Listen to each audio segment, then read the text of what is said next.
데살로니가전 2장 우리 17절부터 20절까지 같이 우리 합독하겠습니다. 형제들아, 우리가 잠시 너희를 떠난 것은 얼굴이요 마음이 아니니 너희 얼굴 보기를 열정으로 더욱 힘썼노라. 그러므로 나 바울은 한 번 두 번 너희에게 가고자 하였으나 사탄이 우리를 막았도다. 우리의 소망이나 기쁨이나 자랑의 면류관이 무엇이냐? 그가 강림하실 때 우리 주 예수 앞에 너희가 아니냐? 너희는 우리의 영광이요 기쁨이니라. 아멘.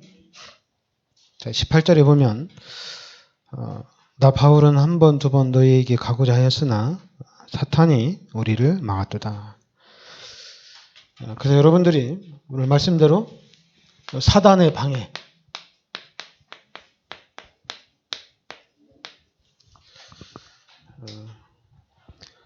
사단이 방해하는,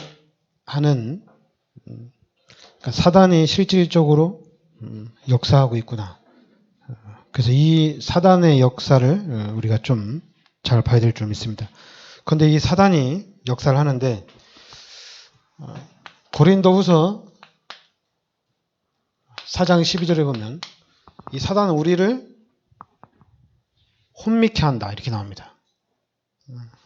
우리의 마음을 혼미하게 해서 헷갈리게 한다는 얘기죠. 그래서 고린도후서 11장 4절에는 이 사단이 또 11장 14절에 광명의 천사로 또 우리를 속인다 이렇게 얘기합니다. 광명의 천사로 가장해서 우리를 공격한다는 얘기죠. 그리고 이제 데살로니가후서 2장 9절 10절에는 이 사단이 표적을 통해서 또 기적을 통해서 사단이 또 우리를 속인다는 얘기입니다. 거짓 기적을 통해서, 표적을 통해서 사단이 또 우리를 속인다는 얘기죠. 그리고 베드로전서 5장 7절 9절에는 이 사단이 우는 사자처럼 또 우리를 공격한다 이렇게 나옵니다. 그러니까 사단이 공격하는데 우리 혼미케 하고 또 광명의 천사로 또 공격을 하고 또 이 사단은 기적과 또한 표적 또 이 사단은 또 우리를 속임수로 공격을 한다는 얘기입니다. 그런데 심지어는 우는 사자처럼 우리를 공격한다는 얘기죠. 그러니까 사단이 어떻게 역사하는지 우리가 잘 봐야 되겠죠. 아마 여러분 개인의 성향을 아마 사단이 잘 알고 우는 사자처럼 공격할 수도 있고 또 우리의 성향에 따라서 광명의 천사로 공격할 수도 있겠죠. 그러면 우리가 속을 수 있으니까요. 그래도 이 사단이 우리 혼미케 하는 거예요. 이게 맞는 건지 틀린 건지. 그리고 혼미케 하니까 그 혼미케 하더라도 내가 누군지 알면 되거든요. 사단이 혼미케 하더라도 나는 하나님의 자녀고 하나님이 나와 함께 하시기 때문에 하나님의 역사를 믿고 딱 나가면 되는데 그런데 혼미하게 하니까 자꾸만 혼동이 오는 거죠. 그리고 이제 사단이 기적을 통해서 표적을 통해서 이적을 통해서 또 귀신이 역사를 한다는 얘기입니다. 그러니까 우리 기독교인들한테 너 예수 믿으면서 증거가 뭐냐? 너 예수 믿으면서 너 예수 믿는데 왜 삶이 그러냐? 뭐 이렇게 공격을 하면은 우리가 자꾸만 흔들리죠. 야, 뭐 다른 종교에 막 기적도 있고 이적도 있고 또 특히 이제 한국은 무속인들이 정확하게 알아맞히고 가서 얘기하면 정확하게 답을 주고 교회는 가면은 뭐 믿으라, 뭐 기도해라, 뭐 예배 잘 드려라, 하나님의 말씀 잡으라. 그리고 또 우리 다락방은 예수가 그리스도다. 이게 이제 무속인이 주는 거에 비해서는 되게 이제 추상적이죠. 그러니까 기존 교회에서는 진짜 기존교회에서 크게 사업하는 사람들은, 또 큰 일을 앞둔 사람들은 무속인을 이렇게 찾아간다는 얘기입니다. 그리고 또 이제 문화를 통해서 지금 특히 한국 좀 잠잠해졌는데 작년 하반기부터 또 연예인들이 무속인을 통해서 또 역사하는 그런 부분들이 나타나고 있거든요. 그러니까 여러분들이 사단이 어떻게 역사하는지 이걸 정확하게 알아야 될 줄 믿습니다. 특히 여러분 개인을 어떻게 공격하는지 그 통로를 잘 알고 여러분들이 물리치시기 바랍니다. 하나님의 자녀되는 그런 신분과 권세로 우리가 사단에게 속지 말아야 될 줄 믿습니다. 그리고 오늘 오늘 말씀 2장 2절에 보면 너희가 아는 바와 같이 우리가 먼저 빌립보에서 고난과 능력을 당하였으나 우리 하나님을 힘입어 많은 싸움 중에 하나님의 복음을 너희에게 전하였노라. 그리고 또 이제 8절에도 우리가 이같이 너희를 사모하여 하나님의 복음뿐 아니라 이렇게 나옵니다. 그리고 9절에도 형제들아 우리의 수고와 애쓰는 것을 너희가 기억하리니 너희 아무에게도 폐를 끼치지 아니하려고 밤낮으로 일하면서 너희에게 하나님의 복음을 전하였노라. 그러니까 지금 우리가 전하는 이 복음이 하나님이 우리에게 주신 복음이란 얘기입니다. 그러니까 여러분들 하나님의 복음이라는 것을 좀 이렇게 마음판에 좀 새겨주시길 바라겠습니다. 그러면서 그러니까 여러분들한테는 확실하게 해두셔야 돼요. 근데 그게 확실하지 않으면은 그러니까 분명히 이게 원래 인간이거든요. 하나님이 우리 인간을 창조하시고 창세기 1장 27절 28절이 이게 원래 인간이라는 얘기입니다. 원래 인간을 우리가 성경에서 딱 찾아야 돼요. 이제 우리가 얘기할 때 원래 너는 원래 그렇잖아. 특히 불신자들은 원래 너는 그럴 수밖에 없다. 근데 이제 복음 가진 우리는 원래 인간은 여기란 얘기입니다. 여기가 우리의 근본이란 얘기죠. 우리의 근본은 하나님과 함께 살도록 하나님의 축복을 누리며 살도록 창조된 것이 원래 인간이란 얘기입니다. 그런데 이 원래 인간의 축복이 바로 창세기 3장에 우리 인간이 하나님 앞에 죄를 지음으로 인해서 하나님이 떠났다는 얘기입니다. 지상 최대의 사건이죠. 하나님이 떠난 거예요. 그 하나님 떠난 우리 인간의 상태, 바로 요한복음 8장 44절에 신분이 마귀의 자녀로 바뀐 거예요. 그래서 마귀의 자녀로서 마귀의 종로로 타는 삶을 살아가고 있다는 얘기입니다. 그리고 로마서 3장 23절에 모든 사람들이 다 죄인이란 얘기예요. 그러니까 창세기 3장의 이 사건을 통해서 하나님 떠나고 그리고 마귀의 자녀로 또 죄인으로 바뀌었다는 얘기입니다. 그래서 지금 그러면 우리 인간이 이 문제를 해결할 수 있느냐? 해결할 수가 없어요. 인간의 힘으로는 이 문제를 해결할 수가 없다는 얘기입니다. 그래서 하나님이 길을 열어주신 거예요.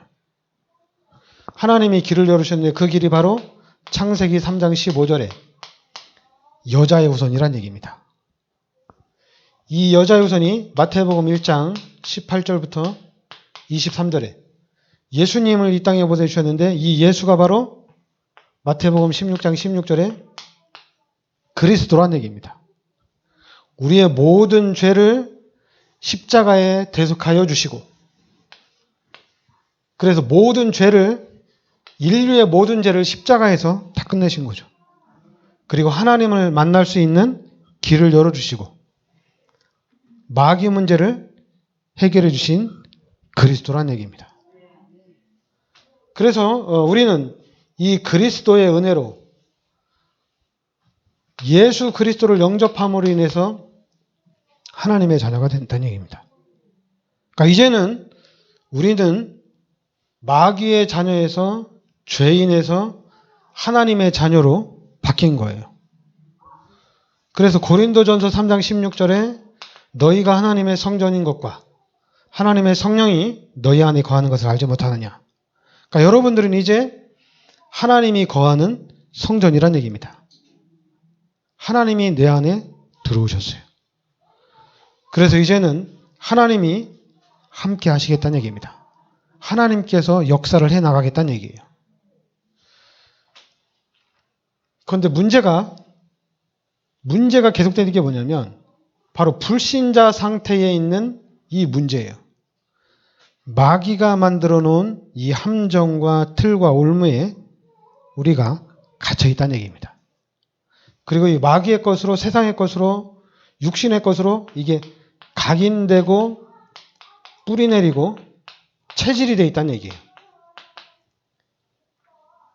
이 각인된 것이 우리를 계속 헷갈리게 하는 거예요. 그러면 이 각인을 바꿔야 되겠죠. 각인을 바꿔야 돼요. 왜냐하면 여러분 우리가 예수 그리스도를 영접하고 이제 하나님이 함께하는 삶이 되면 우리의 삶은 부족함이 없어요. 부족함이 없는데 왠지 허전하고 그리고 공허해지고 또 왠지 자꾸만 힘들고 낙심도 되고 또 불신앙도 찾아오고 근데 이 모든 것을 알고 있으면은 상관이 없어요. 내가 이제 구원받은 하나님의 자녀고 하나님이 나와 함께 하시지만은 내가 지금 이 땅에서 전도자로서의 삶을 살아가야 되는데 당연히 육신적인 부분에 각인된 것 때문에 뿌리내리고 체질화된 것 때문에 내가 힘들 수도 있다. 이런 생각을 하면 금방 다시 회복이 되는데 근데 희한하게 해결이 잘 안 돼요. 구원받았는데 그리고 다락방에서 그리스도도 깨달았는데 그런데 자꾸만 이 각인된 것이 나를 공격하는 거예요. 각인된 것이 나를 혼돈을 주는 거예요. 진짜 결단 내리고 이제는 내가 하나님께서 주신 이 사도행전 1장 8절에 세계복음화의 축복을 내가 실제적으로 내가 누려야겠다. 다른 거에 내가 속지 않고 이제는 이 언약 붙잡고 세계복음화를 향해서 도전해 나가야 되겠다. 그 도전을 하면 되거든요. 그래서 여기에 이제 집중해서 나가면 되는데 근데 희한하게 그게 잘 안 된다는 얘기죠. 집중해서 가야 되는데 그 부분이 안 되는 거예요. 그래서 여러분들이 그거를 해결하시기 바랍니다. 근데 그 숙제를 풀려면은 그 숙제는 다른 길이 없어요. 그리스도밖에 답이 없어요. 내가 믿는 이 그리스도가 예수란 얘기입니다. 여러분들이 믿고 있는 예수님이 그리스도란 얘기예요. 예수님, 하나님이 예수님을 이 땅에 보내주셔서 십자가에서 나의 모든 죄를 대속하여 주시고 그리고 하나님을 만날 수 있는 길을 열어주시고 그래서 이제는 성령 하나님께서 성령으로 나에게 찾아오셔서 이 하나님이 실제적으로 이제는 우리 삶 속에 역사를 해나간다는 얘기입니다. 그러면 하나님께서 여러분과 함께하면서 하나님이 실제적으로 역사를 하면 이제는 그 하나님의 능력을 누리면 되거든요. 그 하나님의 능력을 누리는 삶 속에 들어가야 되는데 다른 게 막는 게 아니라 각인된 것이 계속 막아요. 만약에 여기서처럼 귀신이 막아버리면 이건 간단하게 예수 그리스도의 이름으로 귀신을 쫓아내면 되거든요. 근데 각인된 거는 이거 예수 그리스도 이름으로 쫓아낸다고 해서 이게 없어지는 게 아니거든요. 지금 메시지에 나오잖아요. 뇌에 각인이 되면 평생 간다는 얘기죠. 이 마약 중독자가 교도소에 딱 들어가 있으면은 당연히 마약은 끊죠. 교도소에 있을 때는. 그런데 밖으로 나오는 순간에 다시 한다는 얘기예요. 그게 왜 그러냐? 이 뇌에 각인이 됐다는 얘기입니다. 그러니까 저도 어렸을 때, 저 같은 경우는 중학교 때 이후에 각인된 것이 안 벗겨진다는 얘기입니다. 중학교 이때. 그러니까 여러분, 그래서 이제 그러니까 제가 중학교 때 각인된 것들이 벗어지질 않아요. 아무리 예수 믿고 기도를 하고 성령 충만해도 그때 각인된 것은 나가질 않아요. 그래서 렘넌트 운동. 이게 엄청나게 중요한 겁니다. 렘넌트 운동. 근데 렘넌트 운동 하는데 여러분 이 렘넌트를 살리고 우리 후대들을 살릴 수 있는 거는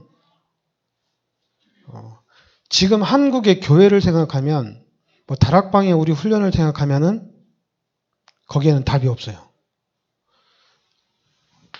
가정 예배를 드리면 됩니다.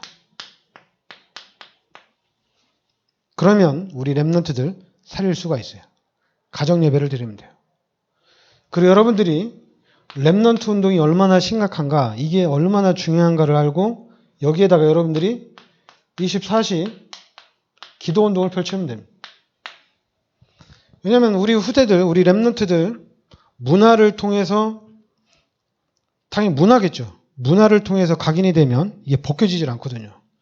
여러분 지금 문화를 통해서 귀신이 사람들을 돕고 귀신이 사람들의 어려운 문제를 해결해 주시고 이런 문화들이 계속 나오고 있잖아요. 렘넌트들한테 각인을 시키고 있다는 얘기입니다. 그리고 이런 부분을 여기에 대한 심각성을 딱 알고 집중해야 되는데 그런데 그 부분이 이제 우리가 잘 안 되는 거죠. 그 안 되는 이유는 우리가 자꾸만 여기에 빠져서 자꾸만 이 문제를 해결해야 되고 여기서 빠져나와야 되고 내가 이 상태로 어떻게 하나님의 축복을 누릴 수 있을까? 내가 이 상태로 어떻게 세계복음화의 이 전도자로서 내가 설 수 있을까? 자꾸만 여기에 빠져 있으면 안 된다는 얘기인데 여러분을 어떻게든지 렘넌트 운동해야 되겠다. 렘넌트 운동에 올인해야 되겠다. 여기에 여러분들이 본격화를 해야 돼요. 그것도 우리 후대들입니다. 우리 자녀를 위해서 집중을 하셔야 돼요. 그리고 이제는 우리가 당연히 우리 자녀를 위해서 집중해야 되고 당연히 현장을 보면서도 복음에 집중을 해야 되는 거거든요. 그러니까 제가 아무리 봐도 제가 이 다락방에서 복음 듣고 난 이후에 답은 그리스도밖에 없어요. 이 죄와 사망에서 빠져나올 수 있는 길은 그리스도밖에 없어요. 그리고 또 내가 이 죄와 사망의 법에서 빠져나와서 이제 해방을 받았는데 이 해방받은 자로서의 축복을 누리는 것도 그리스도밖에 없어요. 그리스도를 붙잡아야지 이 축복을 그대로 누릴 수가 있다는 얘기입니다. 그러니까 그리스도가 나한테는 전부예요. 그냥 그리스도만 생각하면은 막 힘이 나고 그리스도만 보면은 진짜 그리스도만 보면은 모든 문제가 해결되어지는 막 문들이 열려지는 그리스도만 붙잡으면은 다 보여요. 그런데 이제 육신적으로 나를 보면은 잘 안 보이죠. 육신적으로 이렇게 사람을 보면은 아무것도 안 보이죠. 될 수 있을까? 나를 보면은 내가 앞으로 이 교회를 성장시키고 부흥시켜야 되는데 진짜 90%의 미자립계를 살리는 교회가 될 수 있을까? 그러면 자꾸만 내가 밥 먹고 살 수 있으면 다행이지. 당연히 이런 육신적인 생각이 나겠죠. 근데 그리스도만 딱 붙잡으면은, 그리스도만 생각하면은 뛰어넘을 수가 있어요. 여러분들, 우리가 현장을 살리는데 다른 건 안 됩니다. 그리스도만 해야 돼요. 그리스도 운동만 펼치면은 능히 일어날 수가 있습니다. 다른 게 아니라 그리스도 운동을 펼쳐야 돼요. 그러니까 여러분 개인에게 이 그리스도로 각인이 딱 돼야 된다는 얘기예요. 그래서 그리스도를 쫙 붙잡아야 돼요. 어떻게 붙잡냐면은 여러분 스스로 비유를 하면 돼요. 돈하고 비유하는 게 가장 좋은 것 같아요. 여러분에게 돈이 있으면 그 돈으로 다 할 수 있잖아요. 지금 한국이 워낙 발전돼가지고 진짜 돈만 있으면 건강하게도 살 수가 있고, 돈만 있으면은 모든 거 다 누릴 수가 있거든요. 근데 그거를 이제는 그리스도로 바꾸는 겁니다. 이제는 그리스도만 있으면은 다 할 수 있어요. 이게 바뀌어져야 돼요. 그리스도로 막히는 게 없습니다. 여기에 여러분들이 우리가 모델이 돼야 돼요. 진짜 모델이 돼야 되겠어요. 나도 그렇고 여러분도 그렇고 우리 교회도 그렇고 그리스도로 모든 문제가 해결된다는 모델이 돼야 돼요. 지금 우리의 앞길을 막고 있는 것이 너무 많아요. 우리가 앞으로 나아가야 되는데 나가지 못하도록 방해하는 것들이 너무 많아요. 자꾸만 우리가 그 문제를 해결하려고 하면 너무 멀어 보여요. 그런데 그리스도를 딱 붙잡고 나면 이게 가까이 보입니다. 그리스도를 붙잡고 나면 엄청나게 가까이 와 있어요. 저는 여러분들을 보면서 여러분 후대를 보면서 우리 후대들 중에 대통령도 나올 수가 있고 우리 후대들 중에 이 문화를 이끌어가는 또 전문성을 가진 랩런트들도 나올 수가 있고 최고의 과학자도 나올 수가 있고 우리 후대들 중에 나올 수가 있다는 얘기예요. 그걸 어떻게 하느냐? 그리스도 붙잡고 있으면 그게 보여요. 그리스도 붙잡고 있으면. 그러니까 여러분들도 그리스도를 딱 붙잡으시기 바랍니다.